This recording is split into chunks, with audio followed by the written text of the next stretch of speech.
দুধের মতন সাদা ররা করতেছ। দেখেছিস তা তোর কেরাম মনে হই? জমি তো দেখলাম ভালো, কিন্তু এখন তো সমস্যা একটাই, বুঝলি? কি সমস্যা? সমস্যাটা হলো এখন তো জায়গা জমি কিনা যায় সমস্যা না, কিন্তু জায়গা জমির কাগজ পত্রে এখন ভীষণ ডিস্টার্ব। দূর ভোগা, আমরা কি টাকা পান্তি ফেলেই দেবো নাকি? আমরা কাগজ না থেকে কি জমি কিনবো? আমরা তো শুধু জমিটা দেখতে না, যাই। তাই যদি হয়তো জমি পছন্দ, লোকের জমি জমি পছন্দ হয়ে যায়। এ রাখ, ওই বোধ একজন আইসটি বোধ মালিকের লোক আইসটি বোধ। হ্যাঁ, তাহলে কথা বলি দেখতে হবে তার সাথে। দাঁড়া দাঁড়া, আরে না না, আমি তো জমিত প্রায় পৌঁছে গেছি ভাই, আপনার চিন্তা করতে হবে না। আমি তো দেখছি যে ওই জমিত মনে হয় লোক দাঁড়িয়ে আছে, তারা আইসি মনে হয় জমি দেখতে। আসসালামু আলাইকুম। ওয়ালাইকুম আসসালাম। लेकिन ये साला कर क्या रहा है यहाँ पे? বাবা জমি পছন্দ হয়েছে? জমি আঙ্কেল পছন্দ হয়েছে, একের জমি, কিন্তু আসলে জমির কাগজ পত্র গুলো ঠিক আছে তো?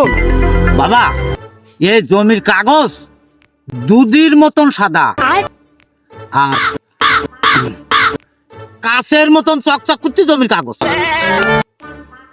কাঁচা হলদির মতন ররা করতে জমির কাগজ, ররা করতে।